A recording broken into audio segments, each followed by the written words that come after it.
Allez, Brouchim Abayim à tous et à toutes pour notre cours habituel, Bezrat Hashem. Alors, comme ceux qui nous suivent, ce soir, je vais commencer le cours avec une demande particulière et je vais demander Birshut Avi Mori, avec la permission de mon père. C'est pas enfin des Torah. Ce soir, on a eu le plaisir qu'ils viennent assister à notre cours. Alors, sachez une chose, c'est que dès que le cours il est mis en ligne, en général, la première vue que je vois sur YouTube, je sais que c'est la sienne. Et en général, c'est, on va dire, ça va être son avis qui va être le plus représentatif pour moi de la qualité du cours. Alors, je vais être très honnête, hein. Des fois, il se lève et me dit pas mal le cours. Alors, il faut savoir que dans la bouche d'un Algérien, pas mal, ça veut dire que c'est excellent. Mais c'est une manière de faire des compliments. Et très souvent, il me dit moyen, je suis pas trop aimé. Alors que des fois, les gens adorent. Donc, je sais que lui, il est très très difficile au niveau des cours. Et en général, même si vous ne le voyez pas ici tous les lundis, sachez qu'il les suit. Mais ce soir, même moi, j'ai été surpris. Il m'a dit, comme tu vas faire un cours de halakha, et en plus de ça, de Pessah, et qu'on a fait, on s'amusait un petit peu à la table de Shabbat à parler de tout ça. Donc, il m'a dit, je vais venir. Donc, pour moi, c'est un grand srout, un grand mérite. Et Bezrat Hashem, donc avec son autorisation, on va ce soir parler d'halakha. Vous savez que devant son père et devant son rav, il faut toujours leur demander l'autorisation de parler. Et Bezrat Hashem Alvaï, on lui souhaite que ses paroles de Torah, ça lui amène toujours une longue vie, une bonne santé, qu'il ait que la satisfaction de ses enfants et surtout de moi parce qu'il y a du boulot. Et Bezrat Hashem, qu'on le bénisse ainsi que nous tous, qu'on puisse se recevoir tous ensemble en bonne santé, le Mashiach, immédiatement. Bezrat Hashem. Tov, alors regardez mes amis, cette semaine et la semaine prochaine, donc on va traiter des halakhot de Pessah. Super important. Vous savez que quand on arrive toujours à l'approche des fêtes, je m'efforce de préparer, de changer un petit peu l'habitude des divrei Torah, de Moussar et de Paracha, parce que c'est très important, surtout que la camarade nous demande que déjà 30 jours avant Pessah, avant chaque fête, il faut déjà commencer à s'intéresser à la faute qui vont concerner la fête à venir. Donc 30 jours avant, c'était un peu long quand même, surtout que on a le temps un peu d'oublier. Donc je profite que cette semaine, Bezrat Hashem, ainsi que lundi prochain, on va se concentrer sur la halachot de Pessah. Comment on va fonctionner? Celui qui va rater le cours d'aujourd'hui, pour ceux peut-être qui ne vont pas le suivre, c'est pas grave. Pourquoi? Parce que ce soir, on va traiter de tout ce qui est cachérisation de cuisine et d'ustensiles. On va essayer, Bezrat Hashem, dans le temps imparti, de tout faire. Ok? Donc, vous savez que dans la halakha, je vous laisse la parole, mais rendez-nous un service pour vous que vous puissiez sortir avec le maximum. Raphaël, laisse un peu ouvert. Qu'on puisse sortir avec un maximum de données, vraiment des questions, la inyan. Des questions vraiment qui concernent ce que je suis en train de dire. Je peux répéter une fois, deux fois. Si vous avez besoin de plus, alors soit vous pouvez écouter le cours, ou Bezrat Hashem après le cours, s'il y a besoin de précision. Avec plaisir, je vous le répéterai, mais pour la bonne continuité du cours, on va essayer de ne pas trop s'attarder. Et la semaine prochaine, on traitera donc des halakhot qui se rapprochent plus de la veille de Pessah, c'est-à-dire Bdikat Hametz, Biur Hametz, et évidemment toutes les quantités, matzah, les quantités de vin qu'on d'abord, etc. et tout ce qui concerne le Seder. Ça vous va comme programme? Bon, c'est pas comme si vous aviez le choix, mais Bezrat Hashem. Top. Alors on va tout de suite commencer. Avant de commencer par la halachot de Pessah, Bezrat Hashem, le jeudi qui vient, Yavolenu Beshalom, les Tova, ce sera Rosh Chodesh Nissan. Donc mercredi soir, n'oubliez pas mesdames, messieurs, d'allumer les bougies, parce que jeudi c'est Rosh Chodesh Nissan. Combien de jours? Un jour.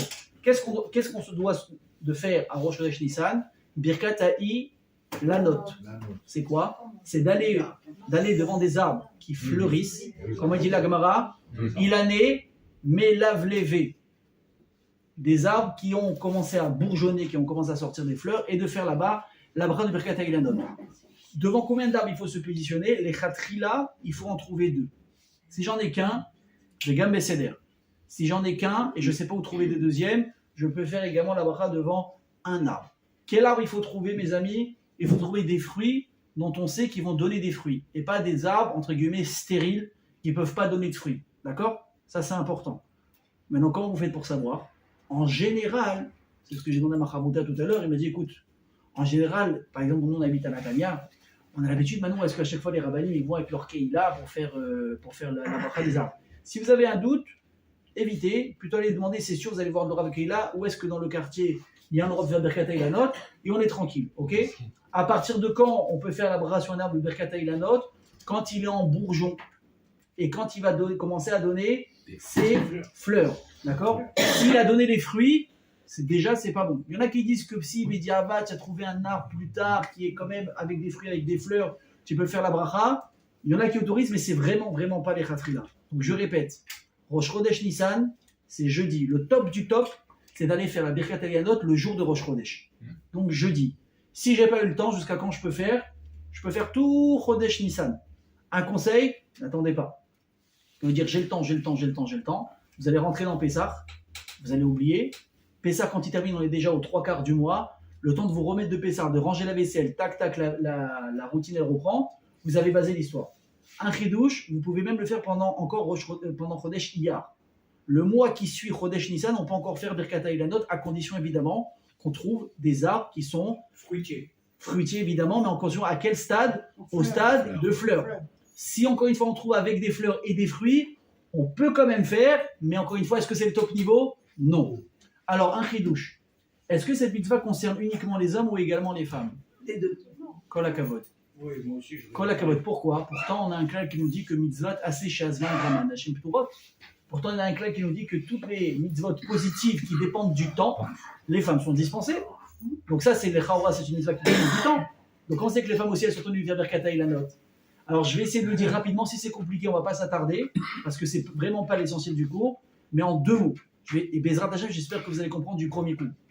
Une mitzvah qui dépend du temps, une femme elle est dispensée. Et Rev Tov Redit, Toda Rabba, la Kol Rabotai, on peut l'applaudir, le remercier pour tout ce qu'il fait. Shem Yishmarota, Shavuot.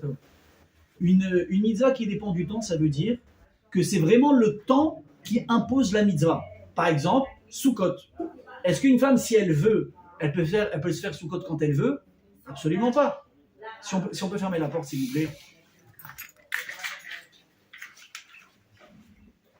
Donc je reprends. Si une femme, par exemple, elle veut faire la mitzvah de Sukkot quand elle veut dans l'année, est-ce que c'est possible? Non. Pourquoi? Parce que la Torah nous impose un moment précis, on doit faire la mitzvah de Sukkot. D'accord? Donc une femme va être dispensée de la mitzvah de Sukkot. Parce que même si elle veut, pas le faire à un autre moment, et la Torah a fixé un moment. Par contre, la mitzvah de Birkat Elianot, écoutez bien, ce serait normalement une mitzvah qu'on pourrait faire tout le temps si on le voulait. Mais par quoi est-ce qu'on est tenu du statut des arbres? C'est pas la Torah qui est venue nous imposer un moment, c'est juste que la nature, de par elle-même, elle se met à fleurir à ce moment-là. Donc en fait, c'est une mitzvah qui dépend du temps, mais pas parce que la Torah nous l'a imposé, parce que la nature est faite de cette manière. La preuve, c'est quoi? Si maintenant vous allez au Brésil, je donne comme ça un pays au hasard, et que vous allez là-bas en janvier, et qu'il y a des fruits il y a des arbres fruitiers qui commencent à donner des fleurs. Est-ce que vous pouvez faire Birkat Elianot? Réponse oui, parce qu'on va selon l'endroit où on se trouve. Ah, mais en Israël ou en France, en général, on fait un Rosh Chodesh Nissan, c'est vrai. Mais comme aujourd'hui, je suis dans un autre pays, et que je vais selon les lois du pays, et qu'il se trouve qu'en janvier ou en février, ou même en décembre, il y a des fruits, il y a des arbres fruitiers qui donnent des fleurs, maintenant des bourgeons, je peux faire la bracha. Donc vous voyez bien que quoi? Que ce n'est pas la Torah ou Chachamim qui ont instauré un temps obligatoire, mais simplement on est un petit peu assujetti à la nature. Donc c'est pour ça que les femmes, dans ce cas-là, elles aussi, vont être concernées comme les hommes et elles devront faire la bracha du Birkat Elianot. Est-ce que c'est clair? Baruch Hashem, c'est magnifique. On continue parce que comme je vous dis, ça c'était vraiment une bracha, c'était vraiment une petite halakha comme ça. La bracha de c'est quoi? Baruch ata Hashem Elokeinu melech haolam. Shelo chiser beolamo klum ubara bo beriot tovot velianot tovot velianot bahem bene adam.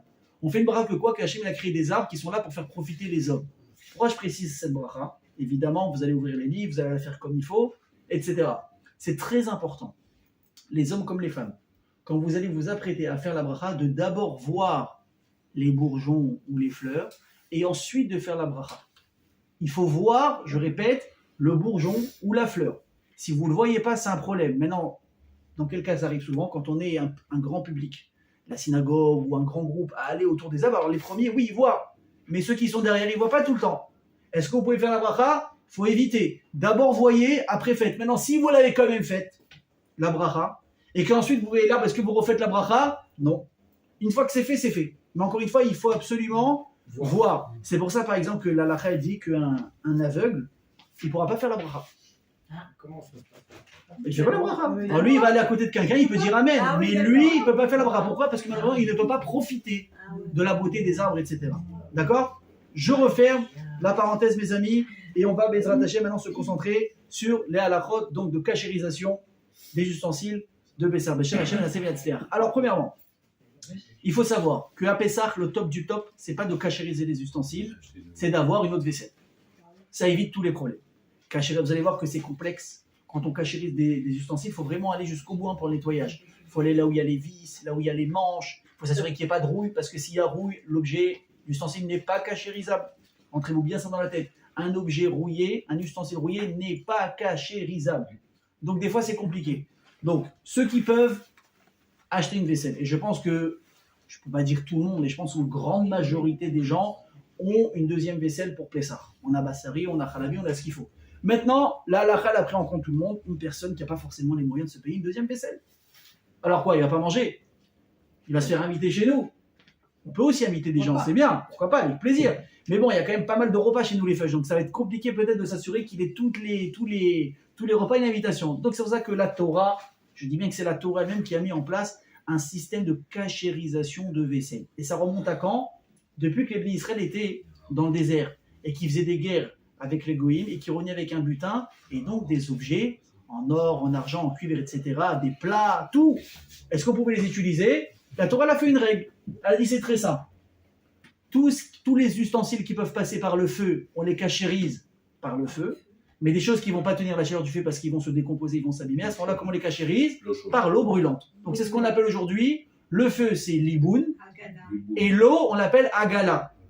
Je répète, le feu, quand on va passer un objet dans le feu directement, ça s'appelle liboun, ça veut dire faire blanchir, c'est comme rougir un ustensile, d'accord? Et agala, ça veut dire c'est immerger l'objet dans l'eau brûlante dans sa totalité, d'accord?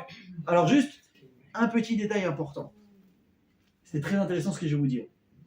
Une personne qui va au mikvé, un homme ou une femme, de quelle manière il doit se tremper? En une fois. On ne peut pas faire un bras, après je relève un bras, je remets un autre bras, c'est une villa qui ne vaut rien du tout. Je ne vous apprends rien, j'espère. Très bien. Par contre, quand vous allez tremper un objet pour le cachériser, vous pouvez le faire en plusieurs fois. Ça veut dire, si par exemple, vous voulez tremper un objet, on va dire une petite marmite, dans une grande marmite. Parce que là, je répète, normalement, c'est quoi? C'est prendre une grande marmite d'eau chaude et tremper dedans des plus petits ustensiles. Alors évidemment, quand je n'ai pas le choix et que je n'ai pas un grand ustensile assez grand pour mettre ma marmite dedans, je vais faire bouillir directement ma marmite et faire en sorte de faire déborder l'eau. Ça, vous inquiétez pas, on va revenir plus tard.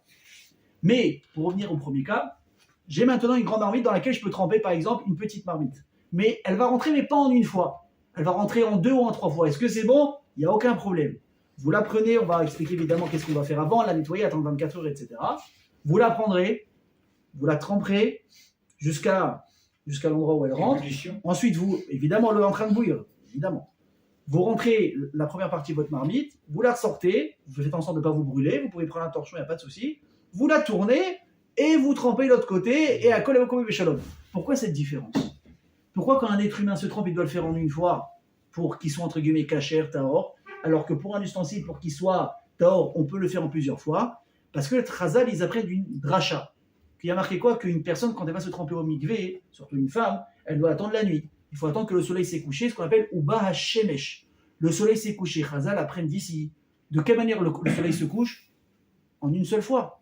N'est-ce pas? Il descend en une fois. Donc l'homme aussi, quand il se trempe au mikvé, il doit descendre en une fois. Par contre, un ustensile n'est pas concerné par le temps, la nuit, le jour. Tu peux tremper quand tu veux. C'est pour ça que dans l'ustensile, on peut tremper en plusieurs fois. Je refais la parenthèse, c'était pour que vous preniez ça en compte. Très bien. Donc du fait que ce qu'on apprend dans les ustensiles à cachériser, ça vient de la Torah, on peut s'y reposer à 100%. Il ne faut pas dire, mais non, mais moi, tout le monde m'a dit qu'il fallait avoir une deuxième vaisselle, et moi, j'ai pas de deuxième vaisselle, ce que je fais, c'est pas top. Si tu cachérises correctement ta cuisine pour Pessah, tu peux inviter Rabbi Shimon Bar Yochai à manger à ta table. Après, il faudra lui demander si mange des kitniot ou pas, ça c'est une autre histoire. Voilà. Ok? Mais en tous les cas, vous avez compris. Tov. Alors, Rabotai, avant, c'est très important ce que je vais vous dire, avant de parler de cachérisation, on parle de nettoyage. On ne peut absolument pas nettoyer un objet qui n'est pas propre, et encore moins qui a dessus des résidus de Hametz. Donc, celles ou ceux, par exemple, même je vais vous dire, là on a parlé tout blanc tout noir, j'ai une vaisselle, j'ai pas de vaisselle de Pessah. Des fois on a une vaisselle de Pessah, mais il nous manque une ou deux marmites, c'est le coup classique. Cette marmite de l'année, elle est top parce que c'est une cocotte, parce qu'elle est très grande et je reçois du monde, je ne vais pas racheter maintenant encore une autre marmite. Donc tu veux utiliser quelques ustensiles, il n'y a aucun problème en être, tu peux, à condition qu'elle soit nickel avant d'être cachérisée. Nickel, ça veut dire prendre des chomarim, on appelle ça des produits, évidemment qui sont forts, dégraissants, qui vont rendre tout résidu de nourriture immangeable, même pour un chien. Kol davar shelora ou ila achila le kelev ou lo nechshav achila. Toute chose qui n'est plus consommable par un chien n'est plus considérée comme de la nourriture. C'est pour ça, mes amis, quand vous prenez par exemple des produits d'entretien pour Pessah, alors en Israël, Dieu bénisse, il y a une ashgacha surtout. Même sur la javel, il y a une ashgacha. Ça sert absolument à rien. Bon, ici, c'est comme ça. Mais quand vous allez en France, par exemple, alors il y en a beaucoup, j'ai vu, ils vont dans les magasins cachers. Bon, si c'est une question pratique parce qu'il ne veut pas faire 3 magasins, il n'y a aucun problème. Il prend là-bas le lave-vaisselle, il prend là-bas les brosses à dents, il prend là-bas le truc pour nettoyer le sol. Si c'est juste une question pratique, en baya. Mais si c'est parce que dans ta tête, tu crois qu'à Pessah, il faut prendre des produits d'entretien avec une ashgacha, c'est faux. Pourquoi ? Parce que ce ne sont pas des produits qui sont consommables par un chien. Donc ça ne s'appelle pas du chametz. Attention par contre, sur les choses qui sont comme les dentifrices. Là où il y a du goût, là où il y a des choses comme ça, on peut ajouter des saveurs. Là, évidemment, faire très attention. Soit tu prends un truc qui est neutre, donc tu sais que tu es tranquille, mais dès que tu commences à prendre, vous savez, les dentifrices pour les enfants, ou les dentifrices liquides avec un peu de goût, etc., là, évidemment, faire attention avec une petite ashgacha, parce qu'encore une fois, il y a du goût là-bas, où même les enfants, ils peuvent l'avaler. Donc si un enfant, c'est mangeable pour lui, kol sheket que c'est mangeable pour un animal. Mais si la chose n'est pas mangeable par un animal, il n'y a aucun problème, il n'y a pas besoin de ashgacha. Je referme la parenthèse. Donc tu prends tes produits d'entretien. Tu vas bien, on va dire, en mettre sur tes marmites, sur ta vaisselle. Évidemment, on va expliquer après quelles sont les vaisselles cachérisables et quelles sont les vaisselles qui ne sont pas cachérisables. Il y a des choses, vous voulez, vous montez, vous descendez, on ne pourra jamais vous l'autoriser. Et vous savez que moi, je suis là pour vous faire la halakha, pas pour vous faire plaisir. Hein, monsieur Lévy, c'est comme ça. Vous avez une deuxième vaisselle à la maison ? Oui. Madame Lévy, on est tranquille alors. Bon, grâce à Dieu. Bon, j'irai manger chez lui. Alors. Voilà. Ok ? Top. Donc ça, c'est clair. Alors, important. Quels sont les ustensiles qui ont besoin de harshara ? Quels sont les ustensiles qui ont besoin de le cachériser ? Uniquement les ustensiles qui ont été utilisés par le chaud. Un ustensile qui est utilisé uniquement à froid n'a pas besoin de harshara. Pourquoi ? Évidemment, je ne parle pas, attention, je précise quelque chose. Faites attention quand même quand vous faites des utilisations à froid avec du piquant, ça c'est une autre histoire. Ok, mais si par exemple vous prenez des verres, je ne parle pas forcément du verre en verre, on va voir que le verre, lui, est cachère toute l'année. Pour le lait, pour la viande, pour Hametz, pour Pessah. Ok ? Je vais revenir, vous inquiétez pas, on va tout voir ensemble. Mais juste pour vous donner un exemple, vous prenez un objet qui n'est pas forcément en verre, d'accord ? En porcelaine, vous allez voir que la porcelaine c'est un vrai problème à Pessah. Mais maintenant dans ce verre ou dans cette tasse, vous ne buvez que du froid toute l'année. Pas de café, pas de thé, du froid, de l'eau, un coca, ce que vous voulez. Vous avez besoin de le cachériser. Non. Qu'est-ce que vous faites ? Un petit coup de savon avec de l'eau et c'est fini, c'est caché. Pourquoi ? Parce qu'un ustensile qui avale quelque chose qui absorbe, c'est uniquement quelque chose qui a été à chaud. À froid, ça n'absorbe absolument rien du tout. C'est pour ça que par exemple les verres de kidouche, etc., tout ça, il n'y a même pas besoin de les cachériser. Vous les nettoyez un petit coup, il n'y a aucun problème. D'ailleurs, ce n'est pas une affaire que pour Pessah, je précise. Même dans l'année, quelque chose qui est à froid, vous pouvez jouer avec les deux. Attention, je précise, pas avec du piquant. Si vous coupez du piquant, ça c'est autre chose. Mais par exemple, pour revenir au verre, la matière, le verre, vous savez que pour nous, les Sfaradim, et je précise, toutes les halachot, la grande majorité des halachot que je donne ce soir, c'est uniquement selon les psakim Sfaradim. Les halachot des Ashkenazim sont différentes, surtout à Pessah, il y a pas mal de chumrot que tout le monde ne fait pas. Donc comme on est un tzibour Sfaradi et que moi je suis Sfarad, les halachot marchent uniquement pour les Sfaradim. Je reviens à ce que je disais. Vous prenez un verre en verre toute l'année, une tasse dans laquelle vous prenez un café au lait. Donc c'est bien chaud, puisque moi j'aime le café quand il est brûlant au lait. J'ai fini de le boire. Maintenant je veux boire, je sais pas moi, une soupe chaude avec de la viande dedans. Est-ce que je peux utiliser le verre ? Non. Écoutez bien, je nettoie mon verre au savon, je m'assure qu'il ne reste pas du café et du lait. Mon verre en verre est propre, je peux l'utiliser pour de la viande. Ok ? Maintenant encore. C'est du verre. Parce que c'est du verre. C'est du verre. C'est ça que j'ai précisé. Un verre en verre. Parce que la matière en verre, selon nous les Sfaradim, n'absorbe absolument rien. N'absolument rien. Et une seconde, David, j'arrive. Et là, le din dans la qu'on a que c'est quoi ? Kebol o karpolto. Ce qu'un ustensile va avaler, il va également recracher. C'est pour ça qu'on a besoin de faire des harshara, de nettoyer, de cachériser, parce qu'il faut ressortir ce qu'il a absorbé. Or, le verre, la matière, le verre, n'absorbe pas. Donc, s'il n'absorbe pas, il n'y a rien à recracher. Donc, il n'a pas besoin d'harshara. Oui, David. Donc, pareil pour les assiettes. Les assiettes en verre, oui, aucun problème. C'est en verre. Tout ce qui est en verre, n'a pas besoin de cachérisation. Pardon. Narcopal, c'est du verre sans peinture. Si c'est sans du rien. verre, il n'y a C'est aucun du verre problème. sans rien. Mais c'est d'ailleurs, C'est pareil. on peut continuer mes amis? Le Pyrex, oui. Allez, il y a fait mieux. Alors, Il faut le nettoyer. oui, j'y arrive. On va y arriver. Une seconde. Rabotaï, une grande règle dans l'Archarot Kelim. Et ça, je peux vous dire, c'est un des trucs les plus compliqués des halachot. C'est Seif, et je remercie Akadosh Baruch Hu que ce soir, en préparant le cours, je me suis rendu compte d'une erreur que j'avais fait en préparant la première fois ce cours-là il y a quelques jours. Et j'ai eu, vous savez ce que c'est une siata d'Ishmaïa? J'étais en train de réaliser avec ma chavruta, et il y a eu une petite voix dans ma tête qui m'a rappelé une phrase que j'ai entendue l'année dernière. Je ne sais pas comment elle est revenue cette phrase. Je dis à ma chavruta, attends, là il y a un problème. Là, je crois qu'on a fait une erreur. Elle m'a dit non, si, on a ouvert les livres, on a fini par trouver. Donc, Baruch Hashem, je vous donne une halakha, Bémet, qui vient de halakha Moshe Mishinai. Une folie. Il y a une règle, et elle est très simple. Comment je fais pour savoir qu'est-ce qu'il faut faire pour chaque kéli? Alors, la halakha, elle est simple. Un ustensile qui a été utilisé, Toute l'année. évidemment toute l'année, on parle que on arrive à Pessah. Un ustensile qui a été utilisé sans eau ou sans huile, ou un ustensile qui a été utilisé avec de l'eau ou avec de l'huile. C'est ce qu'on appelle bedavar lach, avec de l'humidité, ou bedavar yavesh, avec quelque chose de sec. Non pas la même cachérisation. Vous prenez par exemple, vous savez, des broches, par exemple, dans laquelle vous allez faire griller de la viande. Donc ça, c'est tout le temps à sec. Oui. Ok? Comment on cachérise ça? Béliboun avec le feu. Ok. Après, on va revenir comment on fait et qu'est-ce qui est faisable par le feu. Une marmite, une casserole, des assiettes. Pareil, on va voir les matières qui sont cachérisables, qui sont pratiquement tout le temps en contact avec du jus, avec de l'huile, avec de l'eau. Il n'y a pas besoin par le feu. Qu'est-ce qu'on fait? Agala. On va le tremper dans une marmite bouillante ou même, encore une fois, comme on l'a dit, on remplira la marmite, si elle est trop grande, au maximum avec de l'eau chaude. On va faire monter à ébullition. Alors attention, un truc important, très très très important. Pour celles ou ceux qui veulent faire ça. Alors déjà, je précise une chose. Celles qui ne savent pas le faire, c'est très très important ce que je vous dis. On ne rigole pas avec la halachot de Pessah. Pour celles ou ceux qui veulent cachériser des ustensiles et qui ne savent pas bien le faire, ne dites pas j'ai fait à peu près, c'est bon. C'est un issour chamour, c'est issour karet. Très très grave.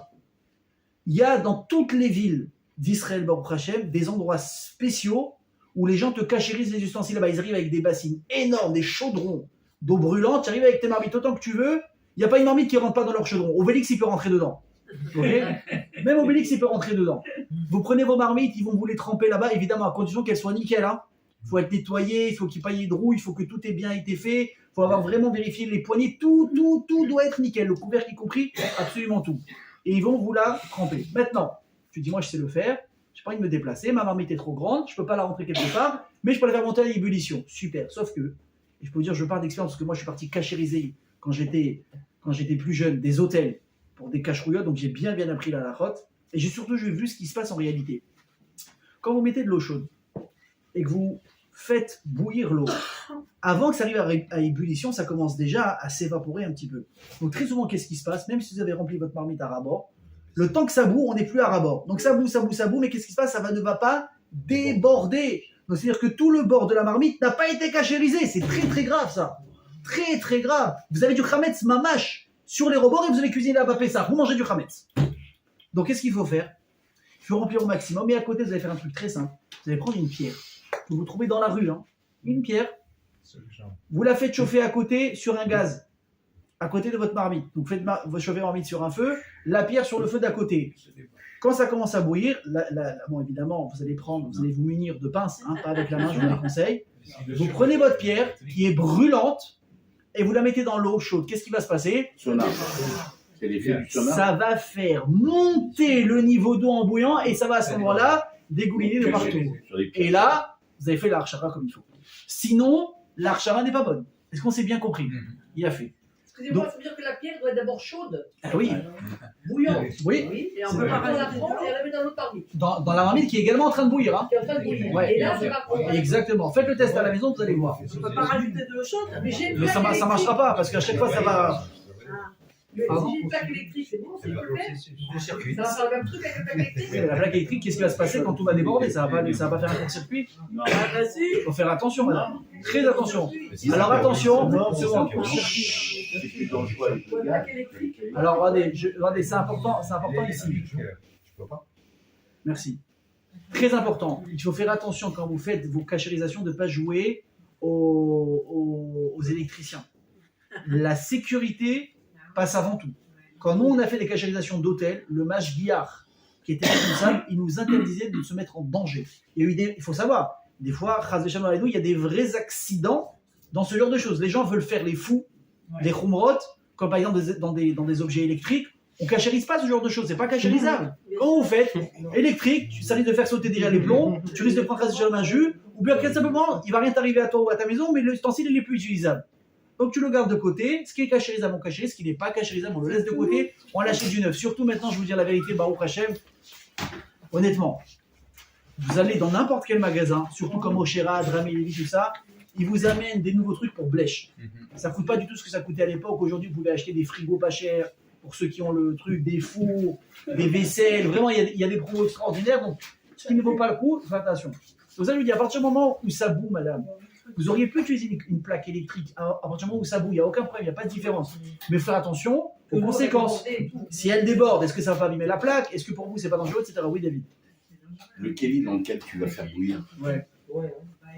il faut qu'il soit un kéli que tu utilises que pour Pessah. Non, pas forcément. S'il est propre, c'est une bonne question. S'il est propre, s'il est propre et que tu fais chauffer ton eau et que ça tombe 24 heures, il n'y a aucun problème. Regardez, mesdames, s'il vous plaît, il y a des questions très intéressantes qui sont posées. Vous devriez les écouter parce que c'est dommage. J'ai peur que vous ne les entendiez pas après. Alors, David, je reviens tout de suite sur ce que tu dis, mais juste un truc important. Avant de cachériser, comment ça se passe? Qu'est-ce qu'il faut faire? On a dit il faut nettoyer, premièrement. Mais après, qu'est-ce qu'on fait? On cachérise tout de suite? 24 heures. Bravo. On doit attendre 24 heures. Pourquoi? Alors, 24 heures à partir de quand? De la dernière utilisation. On va faire simple. 24 heures à partir du moment où vous l'avez nettoyé. Comme ça, on ne prend aucun risque. Ok? Je répète. 24 heures à partir du moment où elle est propre, elle a été nettoyée, vous commencez, vous lancez le timer. J'ai fini à 2h30 l'après-midi. Demain, à 2h30, je peux commencer à cachériser. Pourquoi? Parce que la halakha nous dit la chose suivante.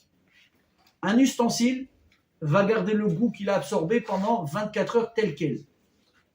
Par contre, à partir de 24 heures, le goût qui recrache n'est plus un goût qui a un digne de ochel, on appelle ça un tam pagoum. C'est un goût qui a un défaut, qui n'a plus de goût, qui est dénaturé. C'est pour ça que quand aujourd'hui vous allez cachériser vos ustensiles après 24 heures, on a dit kebol okar polto, ce qu'il a avalé, il va rejeter. Donc tu vas dire quoi? Ah, dans ma marmite, maintenant que je veux cachériser pour Pessah, ma marmite elle est en train de recracher du chametz. Réponse non. Vu que j'ai attendu 24 heures, ce qu'elle recrache maintenant n'a plus un digne de chametz. Donc c'est pour ça que ce qui se passe dans ta marmite maintenant, c'est plus du chametz. Une fois que tu l'as cachérisée au bout de 24 heures, tu la rinces, elle est cachée à l'épaisseur. Donc David a posé une question, est-ce que la marmite que j'utilise maintenant, elle doit être cachée à l'épaisseur pour ça? Alors j'ai répondu à ta question. Si j'ai attendu 24 heures et que j'ai mis à bouillir, évidemment elle est propre. De toute façon, vu ce qu'elle rejette, ça n'a plus un digne de chametz, donc évidemment je peux l'utiliser pour cachériser mes objets dedans. C'est clair? Super. On continue maintenant, on arrive au stade le plus important de ce point-là, écoutez bien. Vous allez me dire, bon, Raph, c'est super. Quand j'ai des ustensiles qui sont clairs, qu'est-ce que j'utilise à chaud, à sec, et qu'est-ce que j'utilise avec de l'humidité, avec de l'eau, avec de l'huile, etc. Mais si maintenant, ce qui arrive dans toutes les maisons, j'ai des ustensiles que des fois j'utilise avec du jus, et le même ustensile, des fois, je vais utiliser sans jus. Quel archara lui faire? Quelle cagérisation lui faire? Est-ce que je vais faire la cagérisation qui est compatible avec de l'eau, c'est-à-dire avec agala, ou je dois lui faire une cachérisation au feu, au chalumeau? Alors, un truc très très important. Quand je dis au feu, au chalumeau, écoutez bien ce que je vous dis, Rabotai, c'est super important. Dans Pessah, ainsi que dans les choses qui sont chas v'shalom non cachères, dans le Issou, par exemple, imaginez demain, vous allez dans un hôtel, vous privatisez un hôtel, et maintenant vous voulez cachériser donc des choses pour cuisiner, comme un grand barbecue, parce qu'il est magnifique, parce que vous attendez 50 personnes, et parce que tu dis, bah, c'est super. Tu veux cachériser la grille du barbecue. Est-ce que c'est cachérisable? Oui, à une condition. C'est quoi? C'est que la grille du barbecue, tu peux la faire rougir au feu au point qu'il y ait des étincelles de chaleur qui émanent de la plaque. Alors, je peux vous dire que la grande majorité des grilles aujourd'hui barbecue, on ne peut pas les faire chauffer autant. J'ai fait le test, j'avais acheté un petit chalumeau, j'avais fait chauffer ma plaque de barbecue avec laquelle j'utilise dans l'année, ça ne rougit absolument pas. Donc, ce n'est pas cachérisable. Il faut comprendre que quand on dit que les objets, il y a des objets qui sont cachérisables par le feu, c'est uniquement des objets qu'on peut faire rougir au point qu'il y ait des étincelles de chaleur qui émanent de ça. Si on n'arrive pas à ce niveau-là, à Pessah, l'objet en question n'est pas cachérisable au même titre si j'avais fait du cochon là-dessus. Pessah, c'est un issour, au même titre que la nourriture non cachère, c'est comme ça qu'on cachérise. Est-ce que c'est clair? Très bien. Maintenant, j'ai un ustensile que j'utilise, on a dit, ou avec jus ou sans jus dans l'année. Quel archara je lui fais? Le Shulchan Aruch, pour nous les Sfaradim, on a un grand clap dans l'archara qui s'appelle Olchim Achar Rov Tashmisho. On va aller selon la majorité d'utilisation du keli. Ça veut dire, si ma poêle ou ma marmite en général, 3/4 de l'année, 80-90% du temps, je mets toujours du jus, de l'eau. Donc comment je vais la cachériser? Avec Agala. Ah, mais les 20% où je fais des fois des trucs secs comme ça d'aller-retour, on ne fait pas attention à ce miout, à cette minorité. Mais les Shkenazim, ils ne se pensent pas comme nous.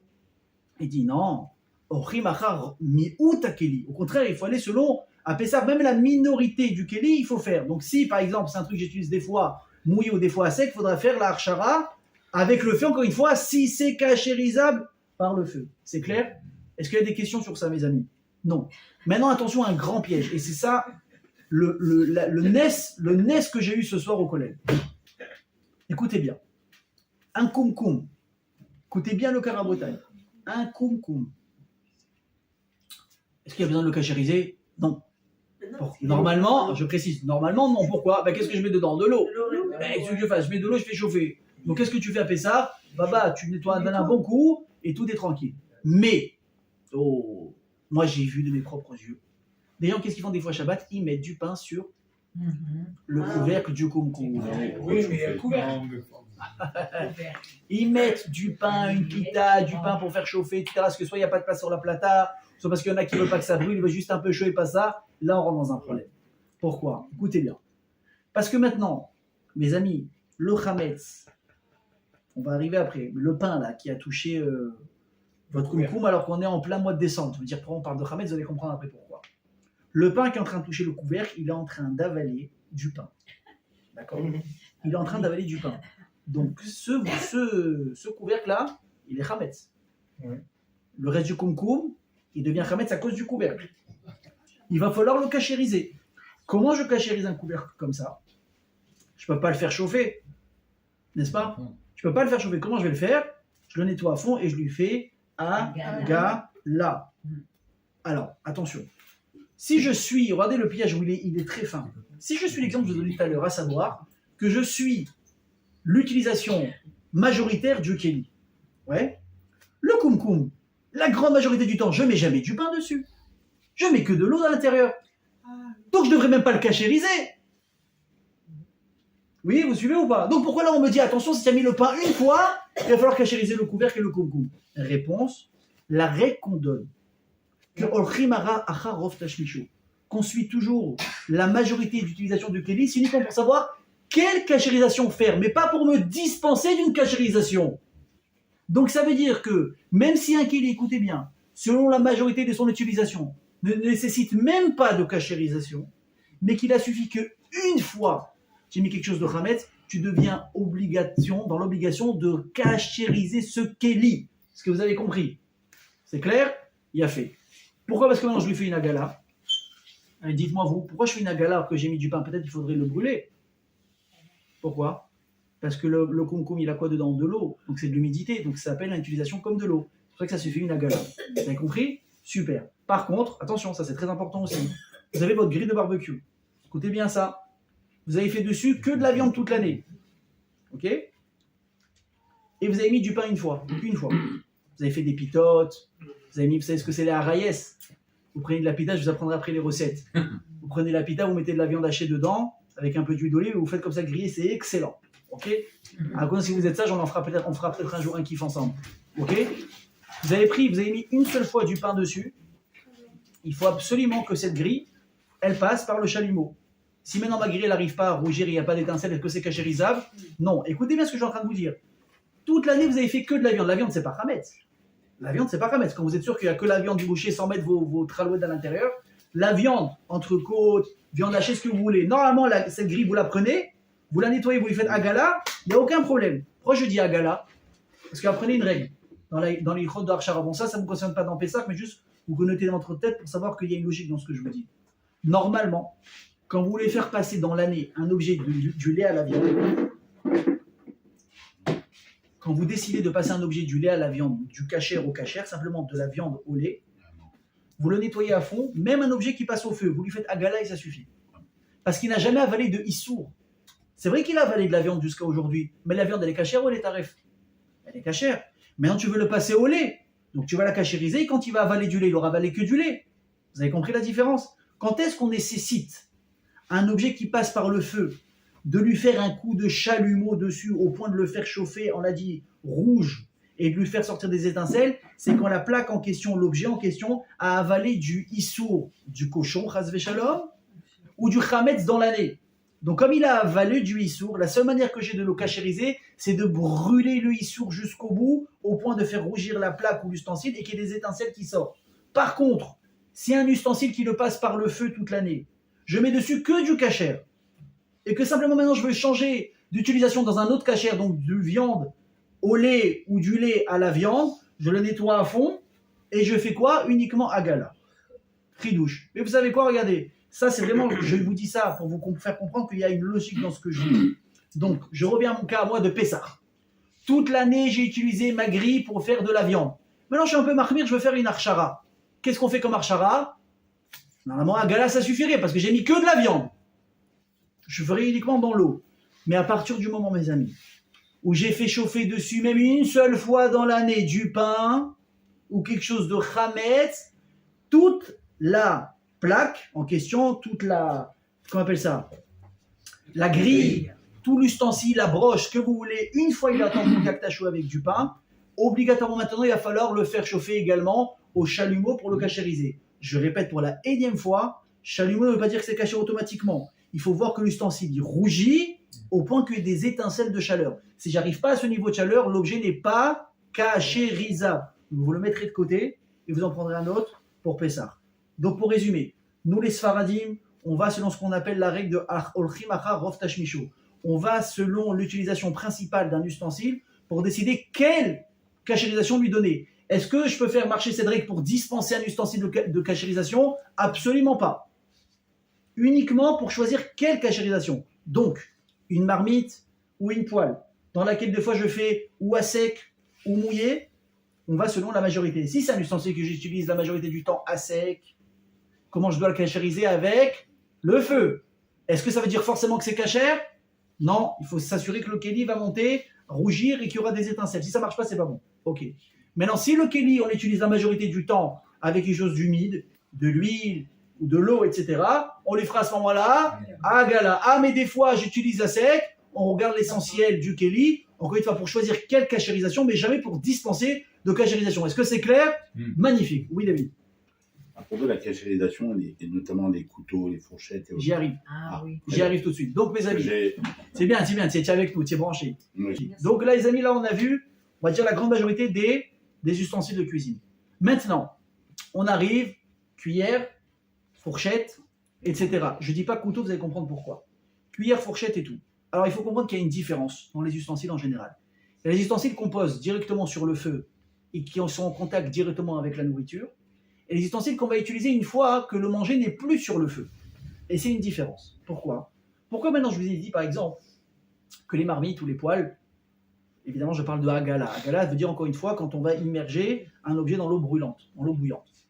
Pourquoi est-ce qu'il faut faire cette sorte de harchara, cette sorte de kashérisation? Parce qu'elle est en contact directement avec la nourriture pendant que c'est sur le feu. Ce qu'on appelle Keli Rishon. Ça vous rappelle quelque chose dans les Chod Shabbat? C'est quoi un Keli Rishon? C'est un Keli qui est en contact directement avec le feu. À partir du moment où je sors la nourriture et je le mets dans un autre Keli, ça indigne deux Keli Sheni. Très bien. Donc, marmite égale Keli Rishon, parce que la nourriture cuit dedans sur le feu. Très bien. Donc, il faut faire la Hagala. Ça va concerner également, par exemple, vous savez, les cuillères, les grandes cuillères, les grandes fourchettes qu'on rentre dans les plats pendant la cuisson. Ces grands, comment on appelle ça? Les louches. Les louches, bravo. Ces grandes louches et tout ustensile, encore une fois, qu'on utilise la majorité du temps pendant la cuisson. Ouais. Comment il faudra la kashériser? Comme la marmite, Hagala. Par contre, une fourchette, une petite cuillère, etc., où ça peut nous arriver aussi de tremper dans la marmite. Mais la grande majorité du temps, comment vous utilisez vos fourchettes et vos cuillères? Dans votre assiette. Donc comment est-ce qu'on cachérise? Vous avez deux possibilités. Soit vous versez dessus de l'eau chaude. Donc il n'y a pas besoin maintenant de mettre les cuillères dans de l'eau ébouillantée. Ah mais il n'y a aucun problème. Vous voulez pas je vous dis la vérité, c'est plus simple. Vous voulez pas vous casser la tête, vous faites bouillir une marmite, les amis, vous mettez vos kélim dedans, vous avez fini, vous remettez vos fourchettes et vos cuillères, vous avez réglé le problème. Maintenant, je sais pas, vous l'avez pas fait, vous pouvez pas. Vous faites quoi? Vous faites chauffer de l'eau brûlante et vous versez dessus ce qu'on appelle irouï miklirishon. Versez d'un kélim. Ou bien, deuxième possibilité, vous faites chauffer de l'eau dans une marmite. Vous pouvez sortir la marmite du feu.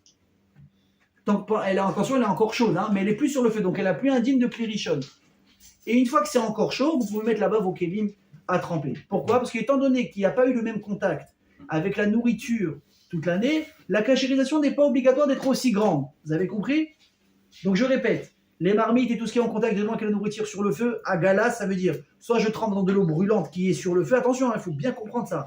Vous prenez n'importe quel kéli que vous allez tremper dans de l'eau brûlante, il faut que le kéli dans lequel vous trempez, il soit sur le feu en train de bouillir. Sinon ça ne marche pas là à gala. Ou bien, comme on l'a dit, de faire bouillir directement votre kéli en question sur le feu et de le faire déborder. Comment je fais déborder? On l'a dit avec une pierre chaude. Et vous la mettez dedans. Maintenant, des ustensiles comme des couteaux, pas couteaux, cuillères, fourchettes, etc., qui ne sont pas en contact la majorité du temps avec des ustensiles qui ne sont pas en contact la majorité du temps avec la nourriture qui est en train de cuire, ça on l'a dit, on peut la cachériser en versant simplement de l'eau brûlante par-dessus. Ok, juste David, je finis le point et après je suis à toi. Et il y a aussi la dame qui a une question. Les couteaux, ce n'est pas la même chose. Pourquoi? Ah, vous allez me dire, mais pourtant les couteaux aussi, je les utilise en général dans mon assiette, la plus grande majorité du temps. Pas dans la marmite. Alors pourquoi est-ce que ça va être différent? Réponse. Le couteau aussi, il faut lui faire une archara comme la marmite, ça veut dire agala. Il faut le mettre dans de l'eau brûlante qui est en train de chauffer. Pourquoi? Parce que, écoutez bien, parce que c'est vrai que le couteau, même si tu l'utilises dans ton assiette, mais puisqu'avec ça, tu écrases, tu appuies, tu coupes et tu mets de la puissance, la chaleur et la nourriture, elle a un contact différent avec et ça rentre plus profondément qu'une fourchette ou qu'une cuillère. C'est pour ça que le couteau, à la différence des cuillères et des fourchettes, même si j'utilise dans mes assiettes en général, lui, il faudra le cachériser au même titre qu'une marmite, etc. Oui, David, et après, il y a la dame. Oui. Madame, allez-y. En ce qui concerne le lave-vaisselle. J'y arrive. Alors, l'histoire de la cachérisation, couteau, fourchette, etc. Je l'avais appris il y a quelques années que seul peut être cachérisé, couteau, fourchette et autres, qui est d'un seul tenant. S'il y a du bois, du plastique, une vis, tu sais, il y a beaucoup, par exemple, de couteaux ou de fourchettes, il y a la décoration, le truc, machin et tout, ça, c'est pas possible. Alors, regardez. Donc, j'ai acheté, moi, chez moi, je n'ai que des couverts d'un seul tenant. Alors, c'est sûr que c'est le plus simple. Alors, attendez, parce que la question que tu poses, ça ne concerne pas uniquement les couverts, ça concerne tous les manches d'ustensiles. Ouais. Écoutez bien. Prenez des poêles, par exemple. Oui. On va voir après quelles poêles sont cachérisables. Attention, hein. Les téflons, vous oubliez. Ok? Vous prenez une poêle que vous voulez cachériser pour Pessah. On l'a dit, on l'a nettoyée à fond. Mais comment la nettoyer? Écoutez bien ce que je vous dis. Il faut dévisser les manches. Vous dévissez les manches. Vous nettoyez à fond. Donc ça, je vous dis que ça, des fois, ça ne vaut pas le coup d'arriver à la stade de cachérisation. C'est plus un casse-tête qu'autre chose. Combien ça coûte une poêle aujourd'hui? Tu en as une pour 20 shekels. Alors ok, elle va... 20 shekels, 30 shekels, elle va pas tenir un an, c'est pas grave. Je vais dire, tu la prends pour Pessah, tu la jettes. Tu rachètes une l'année prochaine à 20 shekels. Et si elle t'a tenu, ben tu la gardes pour l'année prochaine. Vous avez compris? Donc c'est pour ça que pour répondre à la question, les couteaux qui sont, comme tu dis, pas d'un seul morceau. Alors d'un seul tenant. Attention, c'est important de préciser, le plastique, le bois, c'est cachérisable. Hein. Le plastique et le bois, c'est cachérisable au même titre que le métal. La même chose, oui messieurs, dames. Le bois et le plastique sont cachérisables comme le rose. La seule chose, il faut s'assurer, encore une fois, qu'on a atteint tous les niveaux. Alors, prenez par exemple un couteau, on ne va pas dévisser un couteau. Hein. En général, de toute façon, ce n'est pas dévissable. Il n'y a pas d'embout. Donc il faut simplement s'assurer qu'il n'y ait pas de jeu. Des fois, ça prend du jeu entre la lame et le machin, parce que là c'est un problème. Parce que si tu n'as pas accès à ce qu'il y a dedans et que ça peut tout tomber, tu ne cachérises pas. C'est ça qu'on a dit, je répète, et c'est bien qu'il pose la question. Un objet, pour s'assurer qu'il est cachérisable, il faut que quand vous le voyez, il n'y a rien qui peut rentrer, il n'y a rien qui peut sortir. Et qu'encore une fois, vous l'avez nettoyé à fond. S'il y a de la rouille, on peut le cachériser? Non. S'il est démontable et j'ai nettoyé, j'ai fait tout truc. Maintenant, écoutez bien, un truc simple. S'il y a des petits trous dans certains ustensiles, je sais pas, une marmite ou quoi, ou qu'il manque une vis maintenant, ouais, des fois ça arrive.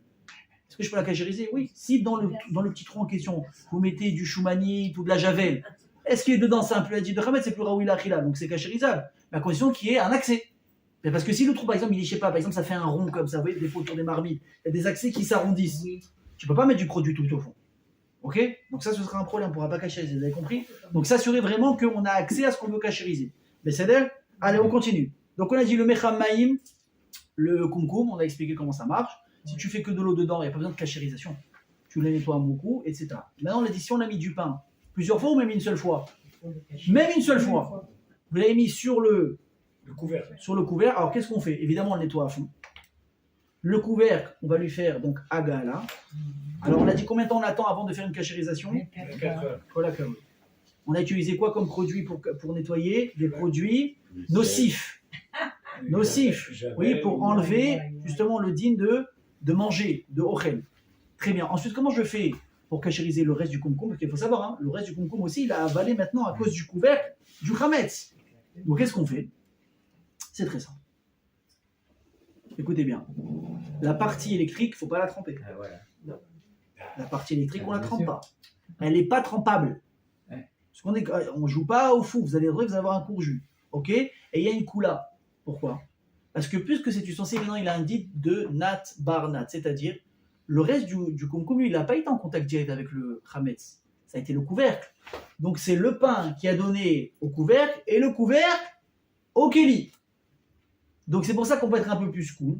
Alors on va le cachériser. Comment on fait? Écoutez bien. Vous allez remplir votre kumkum à fond. Vous allez le faire bouillir. Donc ça va arriver à ébullition. Donc déjà vous avez fait votre agala. On a dit, vu que la majorité du temps on utilise avec de l'eau, on peut cachériser par de l'eau. Ah, mais là ici j'ai un problème, c'est quoi? C'est que quand je fais bouillir mon kumkum, très souvent en haut je ne vais pas arriver au maximum. Alors comment je fais? Alors si je peux faire avec la pierre, ouais, mais j'ai peur que ça brûle les résistances qu'il y a en bas, je vous dis la vérité. Donc vous ferez bouillir à fond. Et sans attendre 1000 ans, vous prenez le kéli, vous faites bouillir une marmite et vous le retournez de l'autre côté et vous trempez la partie qui n'aura pas été en contact avec l'eau et vous avez cachérisé votre kumkum. Vous retirez l'eau et vous remettez sur le bord du... Non, une fois que vous avez fait chauffer votre kumkum à fond et qui est arrivé aux 3/4 de la hauteur, il y a le dernier quart ou le dernier tiers qui reste. Qu'est-ce que vous faites? Vous faites chauffer une marmite sur le côté d'eau chaude et quand elle arrive à ébullition, votre kumkum que vous avez maintenant vidé, simplement que le haut, vous retournez, vous trempez que le haut dans votre marmite et c'est caché. C'est bon? Alors, il y a une habitude, et c'est bien de le faire chez certains, quand vous finissez une agala, c'est bien de mettre de l'eau froide derrière. Oui. C'est pas une obligation. J'attendais ça depuis tout à l'heure. Bien fait. Ben, tu vois, Mais BML, parce que moi j'ai travaillé dans la cache-route et j'attendais ça tout à l'heure. Vous parliez de alors Agala. moi aussi. Agala, c'est eau chaude. B, eau Les gars, froide. est-ce que c'est une obligation? Non. Est-ce que c'est bien de le faire? Ça Oui. dépend. Pourquoi? Alors je t'explique. Sur quel ustensile? C'est pas une obligation de le faire. Pourquoi on le fait? Dans le Yahin, on le faisait. Écoute. Pourquoi est-ce qu'on le fait? Parce qu'au Beth Amikdash, quand il faisait la gala avec de l'eau chaude, il verse aussi derrière de l'eau froide. Parce que c'est entre guillemets une cachérisation, la méhadrine, mina méhadrine. Nous, quand on cachérisait les hôtels, on faisait comme ça. Est-ce que c'est une khumra? Oui. Est-ce que c'est une obligation? Non. Mais est-ce que c'est bien de les faire pour ceux qui ont l'habitude de le faire? Moi, Oui. je le fais. C'est bon, on peut continuer, mes amis? Oui. Très bien. Allez, mes amis, on n'a pas encore beaucoup de temps. J'espère, mes intérêts, qu'on va arriver au maximum. Allez, un truc compliqué, le four. Alors ça, c'est intéressant. Alors il y a deux écoles déjà, vous le savez. Il y a le four qui monte à qui a une pyrolyse et le four qui n'a pas de pyrolyse. D'accord? Alors, on va commencer par le plus simple. Les fours pyrolyse, c'est le plus simple. Vous n'avez même pas besoin de le nettoyer avant. Ça, c'est spécial pyrolyse. Pourquoi? Parce qu'on atteint pratiquement, je crois, 500 degrés. Il y a des fours qui montent à 500 degrés, entre 360 et 500 degrés. Donc ça arrive tellement chaud que tout ce qu'il y avait dedans est complètement carbonisé, dénaturé, ça n'a plus du tout indigne de chametz. Donc à la différence des autres ustensiles, un four qui a une pyrolyse, tu n'as même pas besoin de l'utiliser, de le nettoyer. Comme il est, tu fais chauffer à fond, tu attends 24 heures, tu fais chauffer à fond et tout est carbonisé. Ensuite tu nettoies, ton four il est caché. Attention, je ne parle pas des plaques du four. Je parle du four. Alors, je explique pourquoi. Vous savez, dans le four, il y a trois parties. Il y a le four, il y a l'endroit dans lequel il y a les rails, on va appeler ça comme ça. Les grilles. Non, pas la grille. Les trucs sur le côté. Comment on appelle ça? Des rails. Ok, très bien.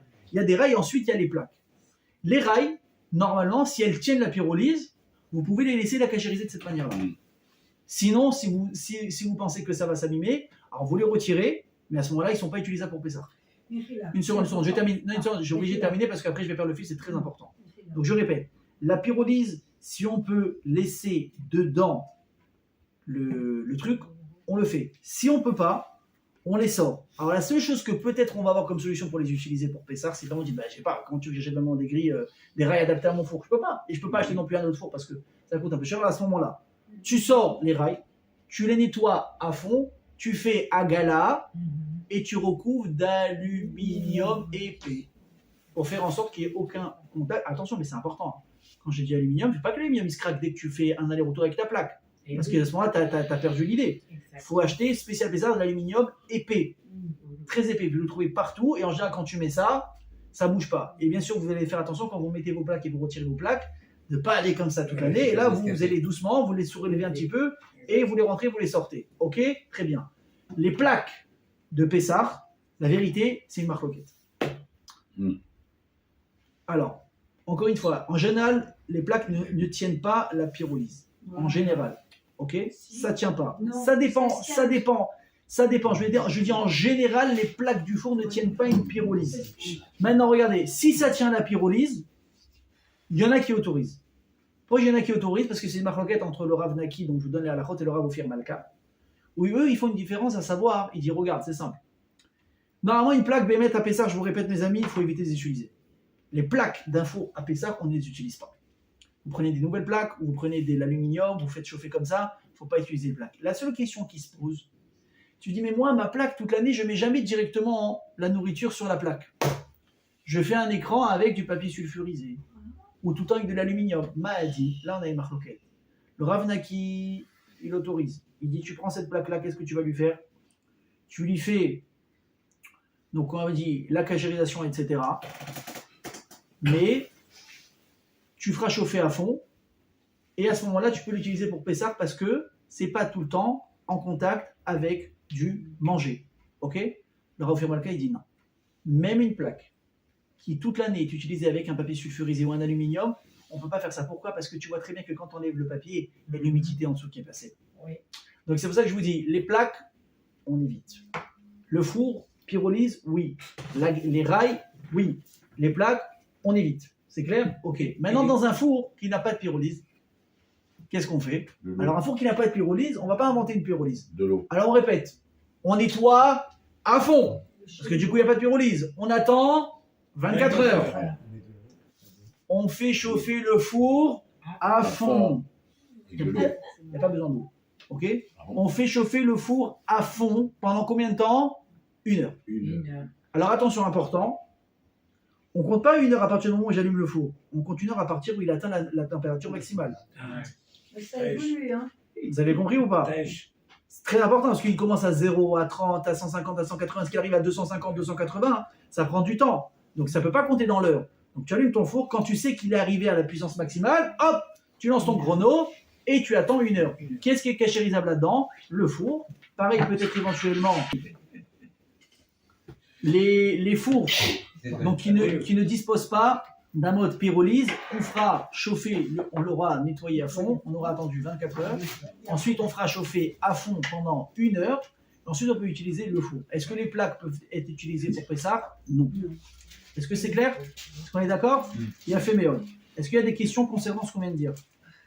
Moi, je voulais juste dire un petit truc. Est-ce que toutes les assiettes sont pyrolyse. Oui. Et au début, je mettais les plaques à l'intérieur pour pyrolyser le tout. Ouais. Mais au bout d'un certain moment, eh bien, ça élargit les côtés. Alors, vous voyez. Et à un moment donné, ben, c'est trop large et puis ça esquinte tout ça. Alors, très bien. Ça, je vous dis. Ça, je vous dis, dans la majorité des cas, les plaques ne tiennent pas ou ils vont abîmer le four. Qu'est-ce qu'il faut faire alors? Alors, soit vous achetez une plaque spéciale pour Pessah, ou, ah oui, c'est un truc important. La grille? Maintenant, il y a la grille. Là, je comprends. Alors, la grille, elle est cachérisable. Pourquoi? Parce qu'en général, on ne met pas directement du manger là-dessus. En général, c'est sur ça qu'on va mettre la marmite, on va mettre le truc. Donc, pareil, utilise la grille. on va nettoyer à fond la grille. Elle, par contre, elle peut être cachérisable à travers la pyrolyse, si elle tient la pyrolyse, ou le feu? Non, pas le feu. Le four à fond, une fois qu'il est fait. Et qu'est-ce qu'on va faire? On va bien le nettoyer et on pourra l'utiliser pour Pessah. Ok? Donc on va la rentrer dans la cachérisation au moment du four. On pourra l'utiliser. Donc madame, vous pouvez très bien utiliser cette plaque et mettre par-dessus des plats en aluminium pour faire cuire vos plats pour Pessah sans avoir besoin de racheter une nouvelle plaque. Ça élargit les parois. C'est ça que je voulais vous dire. Quoi, cette grille, même la grille? Oui, parce que quand on met, c'est brûlant, la pyrolyse, c'est. Oui, oui. Alors, je vous le dis, puisque je l'ai Oui. testé. Alors dites-moi Eh ben, rapidement. ça élargit les parois. Maintenant, chacun Ok. fait ce qu'il veut. hein. Voilà, exactement. Chacun fait ce qu'il veut. Ok, mes amis, c'est bon? Donc le four. Non, j'ai une question. Est-ce Oui. que toutes les assiettes sont cachérisables? Non, on va y arriver. On va y arriver. Regardez, mes amis, il reste encore pas mal de vaisselle à passer. Donc venez, on essaye de pas trop s'attarder. Ok? On rappelle une note là. Donc je répète, hein, mes amis, n'oubliez pas, les grilles, qu'on appelle ça, les rails, etc. Avec du papier alu. Et la grille, si on veut l'utiliser, il faut la passer au four au maximum, que ce soit pyrolyse ou pas pyrolyse, et il faudra recouvrir donc d'aluminium. C'est bon, les plaques, on a dit, on les utilise pas. Ce que je vous parle, c'est uniquement la grille et les rails. C'est clair? Magnifique. Allez, on avance. Le micro-ondes. Alors ça aussi, c'est assez discuté. Il y en a qui autorisent, il y en a qui n'autorisent pas. Alors pareil, il y a deux sortes de micro-ondes. Il y a ceux qui ont des résistances et qui font effet gris. Ce qu'on appelle aujourd'hui ici, ils s'appellent ça en Israël, les... voilà, le monde va me revenir. Non, comme ça. Toaster oven. Toaster oven, c'est un petit four. Oui. C'est un petit four, ok. Qui fait les Ou bien, il y a des micro-ondes aussi qui ont des résistances. Comment je sais si un four a des résistances ou pas? Ben, je vois s'il y a un mode gris, tout simplement. Si mon micro-ondes il a un mode gris, c'est qu'il a des résistances. Attention, il y a des résistances qu'on voit, des résistances qu'on ne voit pas, mais elles sont dans le micro-ondes, elles sont simplement cachées par une plaque. Tout ce que je vous dis, j'ai vérifié sur ChatGPT. Ça m'a pris un temps fou à préparer ce cours. Raphaël, il est présent, il était avec moi la semaine dernière, on a fait des trucs ensemble par rapport au cours. Jusqu'à tard, et peut-être que Dieu le bénisse. Le temps qu'il prend pour le cours, la vérité. Bon, les micro-ondes.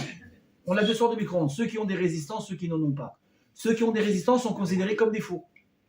Donc, ce sera la même cachérisation qu'on a fait pour le four. Les micro-ondes qui ne disposent pas donc de résistance, alors c'est simple la cachérisation. De l'eau. On le nettoie à fond.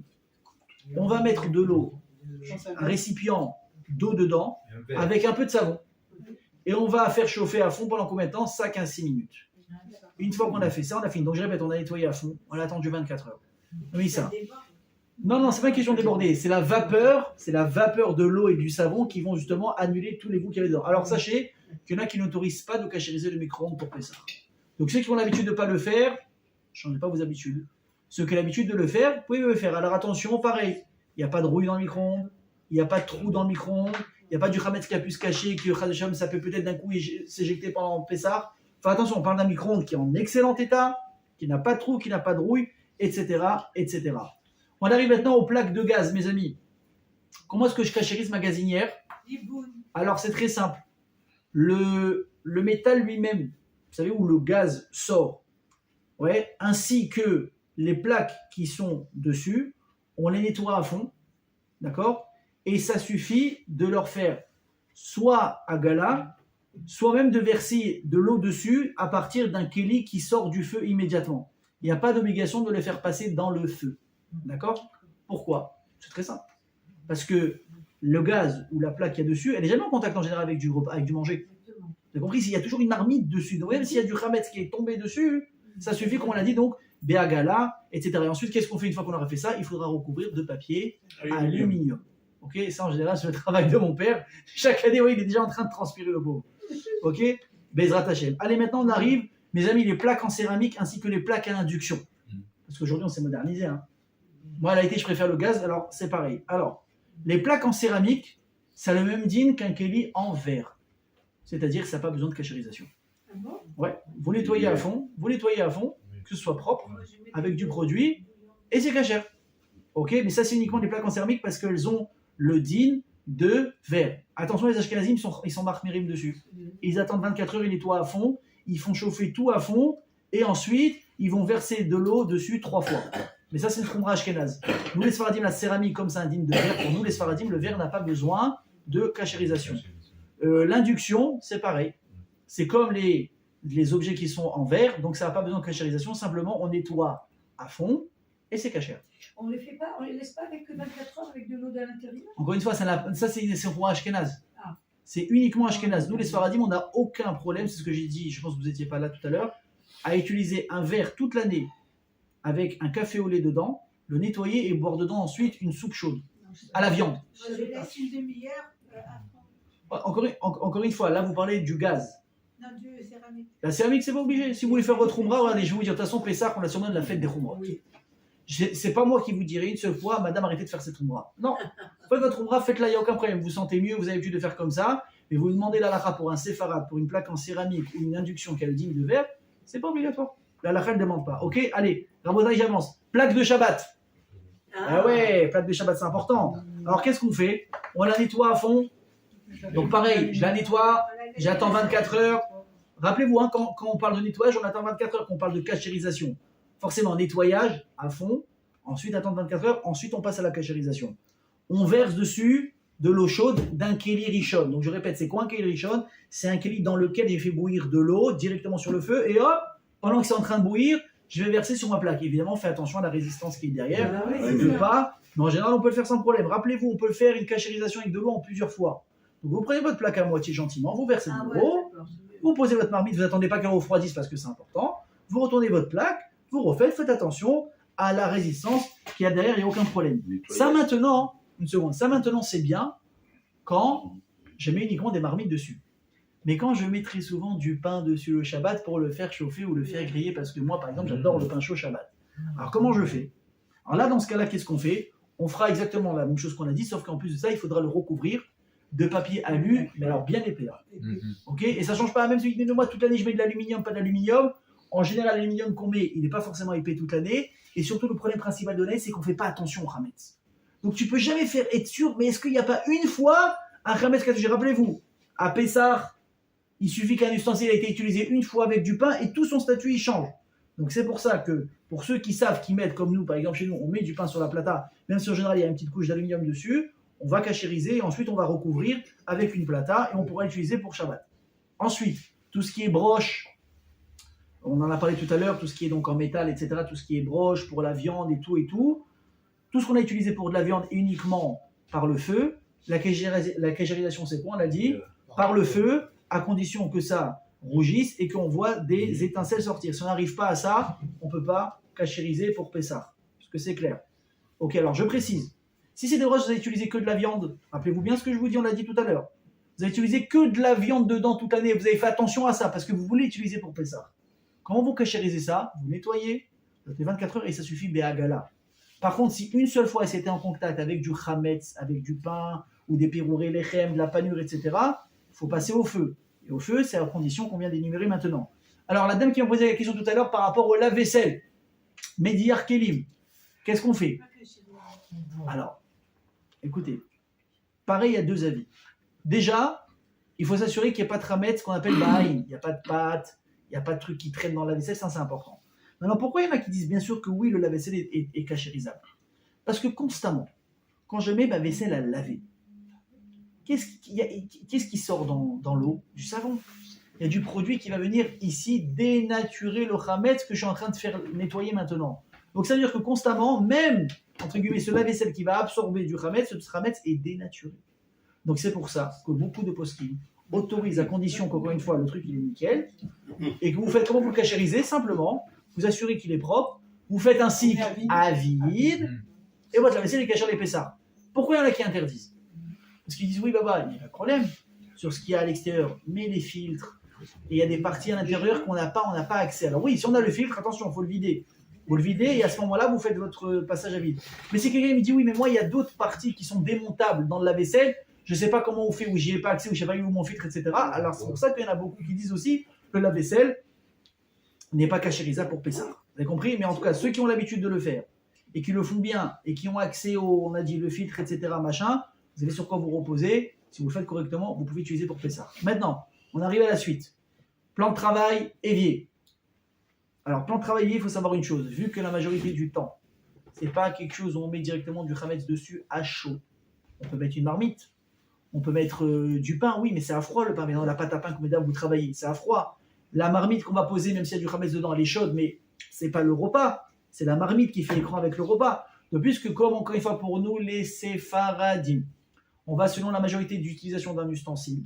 C'est pour ça que le plan de travail, comment est-ce que ça suffit de le nettoyer? On le nettoie nickel et on va verser de l'eau chaude et il n'y a aucun problème. Maintenant, écoutez bien le chidouche. Si on a peur que le plan de travail ne va pas tenir, alors on le nettoie simplement, il faudra le recouvrir avec quelque chose. C'est bon? Très bien. Le kior, les éviers. Alors là, moi, je vais vous faire une petite khumra, je vous dis la vérité. Même si en général, c'est vrai qu'on n'a pas forcément... Non, bassine, c'est vraiment une grosse khumra. Bassine, c'est pour beaucoup d'Ashkenaz, il y a beaucoup de choses, je vais y arriver après. L'évier, attention, les Marocains ont beaucoup de khumra d'Ashkenaz. Alors, je précise, vous savez quoi, parce que Sylvain, il a ouvert l'histoire. Les Marocains, à Pessah, mais également toute l'année, ont beaucoup de khumrot Ashkenaz. Pourquoi? Parce qu'il y a un grand rave qui s'appelait le Rosh, Rabbeinu Asher, qui était un titan en halakha, qui était Ashkenaz. Dans une période de sa vie, il est parti s'installer au Maroc. Et c'était lui, à ce moment-là, le Maradatra, le Rav, il a tranché les halakhot aux Marocains comme des Ashkenazim. C'est pour ça que jusqu'à aujourd'hui, il y a beaucoup de Marocains qui ont des khumrot Ashkenaz. Attention, c'est devenu leur halakha, il y continue. C'est bon? Ok. L'évier, pareil, en grande majorité en général, on n'a pas accès avec du chametz là-bas à chaud. Ça arrive des fois. Par exemple, on peut verser de l'eau, des pâtes et tout.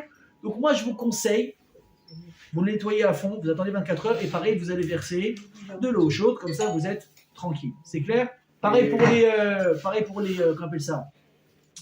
Les robinets, etc.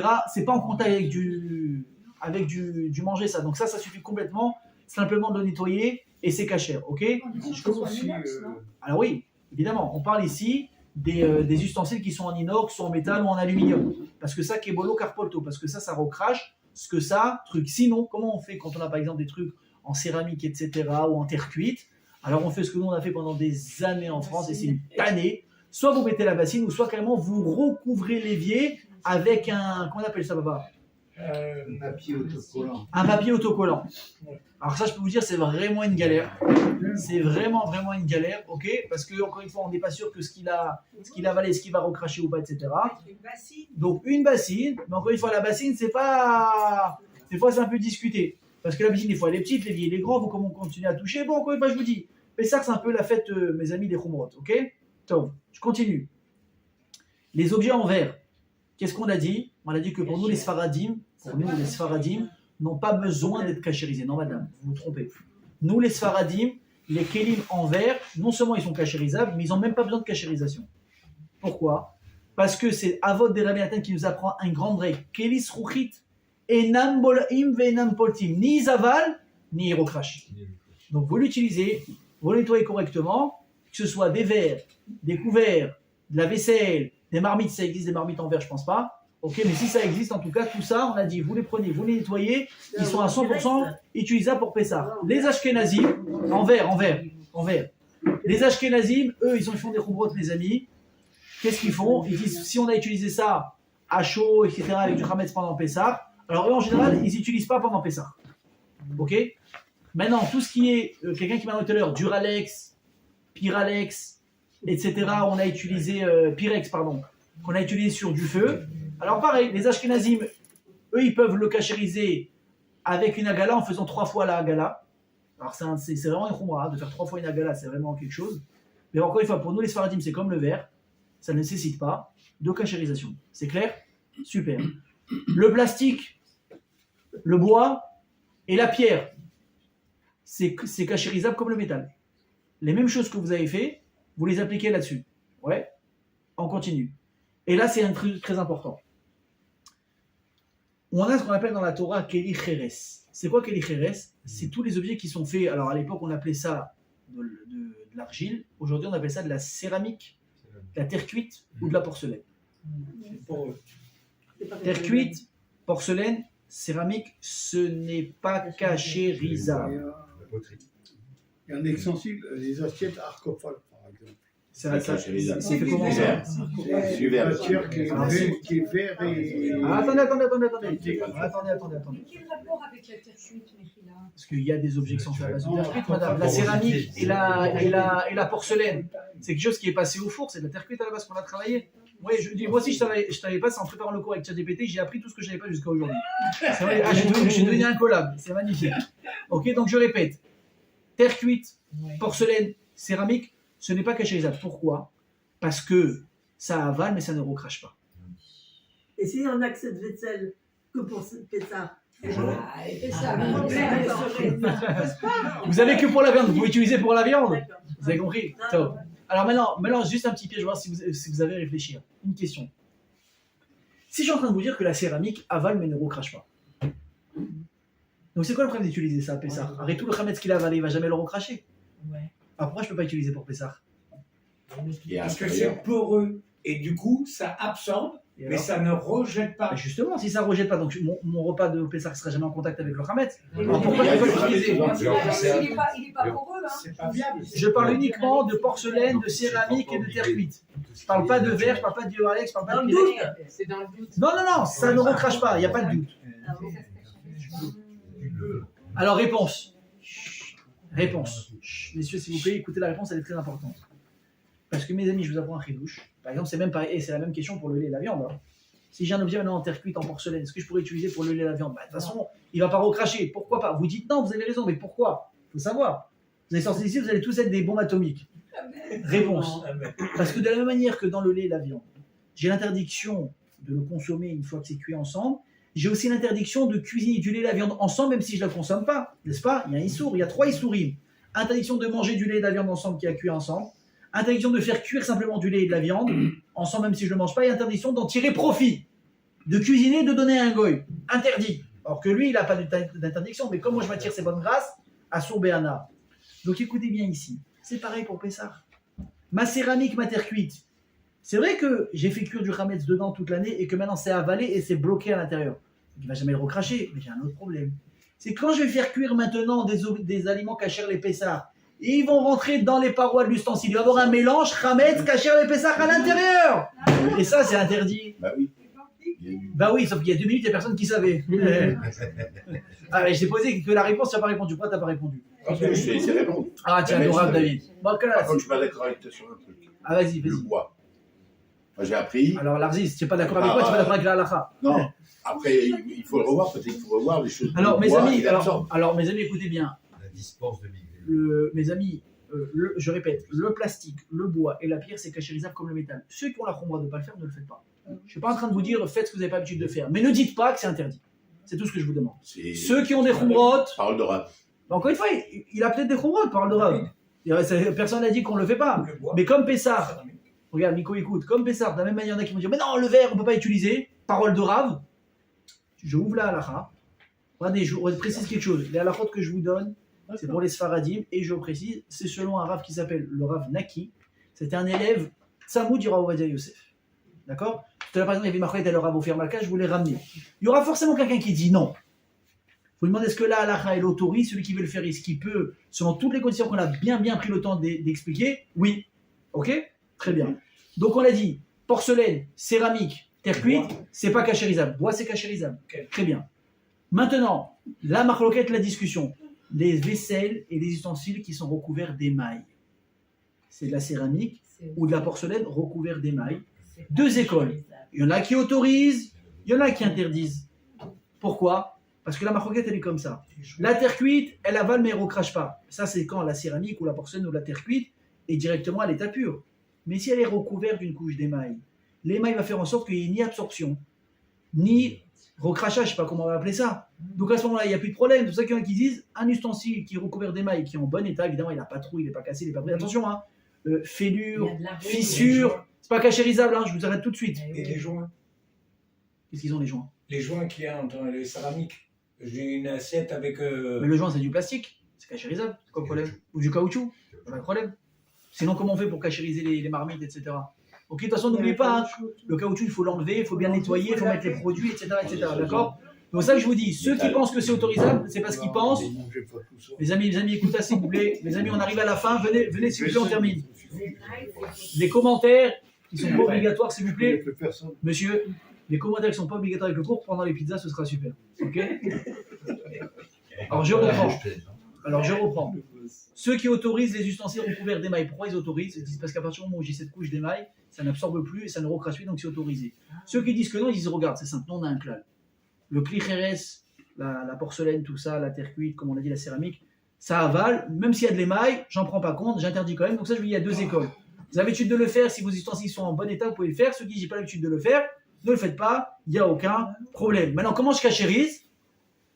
Avec un gala. Ok? Et c'est bien, par contre, dans ce cas-là, on dit que c'est bien de les tremper 3 fois.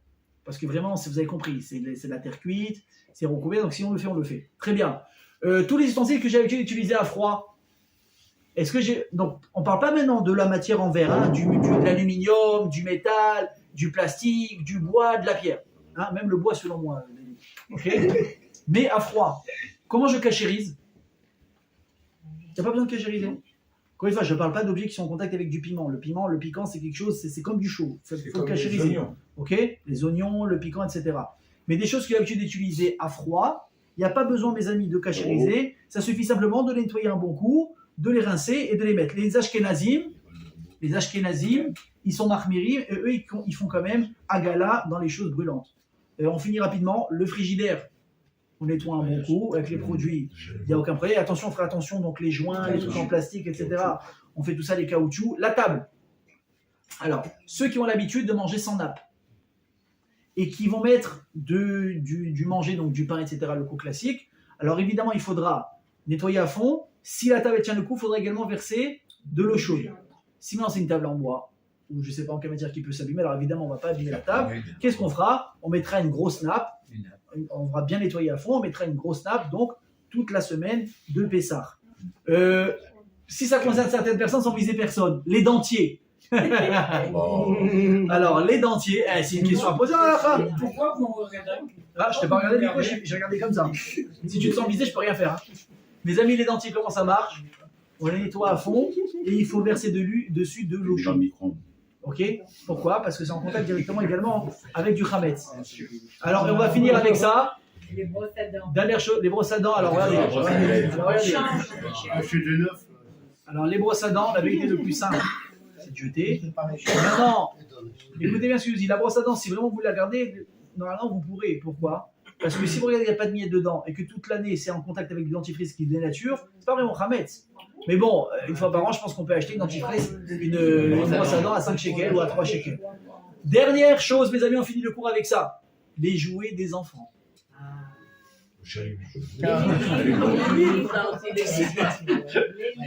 Les jouets, alors les livres, rapidement, je finis avec ça. Les jouets des enfants, mes amis, il faut bien nettoyer, il faut tout passer. Juste pour la petite anecdote, ma parole, l'année dernière, ça m'est arrivé à moi.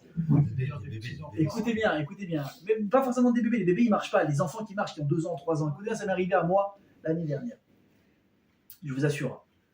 On est Shabbat. Pas Pessah, Shabbat. Quelques mois avant Pessah même. On est Shabbat après-midi. Ma fille, que certains d'entre vous ont déjà vu ici, je lui ai donné des petits moments avant le repas. Je lui ai dit, regarde, là, je vais me reposer. Tu ne montes pas sur le placard, tu peux tomber avec la chaise et tout, il me dit, pas de problème. Je me repose, je me lève. Je vois un sachet, donc un emballage de bonbons qui traîne, et elle avec une petite trace de bonbons sur le côté. Je l'appelle, je lui dis, est-ce que tu as mangé des bonbons? Alors, la vérité par nature, déjà, bon, c'est pas une menteuse, et de toute façon, c'est une très mauvaise menteuse de toute façon. Ok? Elle me dit, c'est les enfants comment ils font? Pourquoi tu me poses la question? Alors je lui dis, de 1, parce que le papa il sait tout. Et de 2, parce qu'il y a un emballage ici. Bon, je sais pas aussi comment je l'ai cramé, parce qu'après elle va être intelligente. Je lui dis, je sais que tu as mangé un bonbon. Maintenant, j'ai eu une question. Est-ce que tu es monté dans le placard pour le bonbon alors que je t'ai dit de ne pas le faire? Moi, c'est ça qui m'intéresse surtout. Bien sûr. Elle m'a dit, papa, je te promets que non. Alors je veux bien la croire. Parce que je sais, chacun connaît son enfant quand il ment, quand il dit la vérité. Je dis, mais à ce moment-là, d'où il vient le bonbon? Et là, elle baisse les yeux, elle ne veut pas me répondre. C'est une histoire vraie, hein.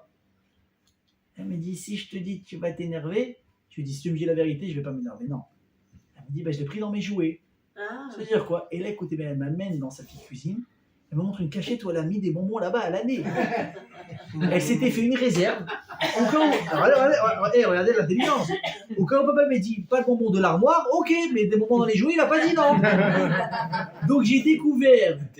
Ah ouais, elle a oublié d'être bête. Elle tient ça de son grand-père, je crois. Écoutez bien.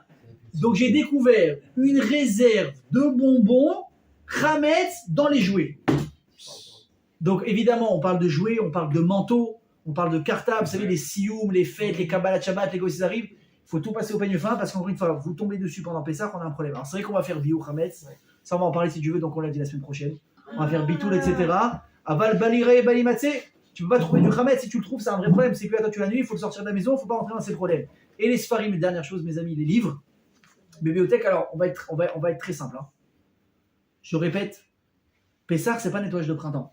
Tu vas enlever la poussière des livres qui sont là-bas, qui n'utilisent jamais, et on t'a offert un chasse quand tu t'es marié il y a 50 ans, tu l'as jamais ouvert. Bon, nettoie-le si tu veux, il y a une obligation, non. Les livres que vous avez l'habitude d'utiliser dans l'année, vous n'êtes pas en contact avec du manger, vous n'avez pas besoin d'utiliser. Uniquement les birkonim, birkat Amazon, les livres, les patach Eliaou, peut-être les Dvar Torah que vous ouvrez vraiment à table avec des miettes, etc. Là, il faut vérifier. Moi, j'ai un conseil, les birkat Amazon, il ne faut pas les utiliser. Parce qu'il y a tellement de choses des fois qui sont collées, ça a renversé de l'huile, du whisky, du vin, machin, ce que tu veux, il y a des miettes, vous les prenez, vous les vendez avec votre chametz qu'on parlera la semaine prochaine, et vous prenez des veaux birkonim pour Pessah. Mes amis, chazak ou baou tous, et Bezrat la semaine prochaine, on continuera donc avec le deuxième volet de la de Pessah. Baou chanayola, amen, amen.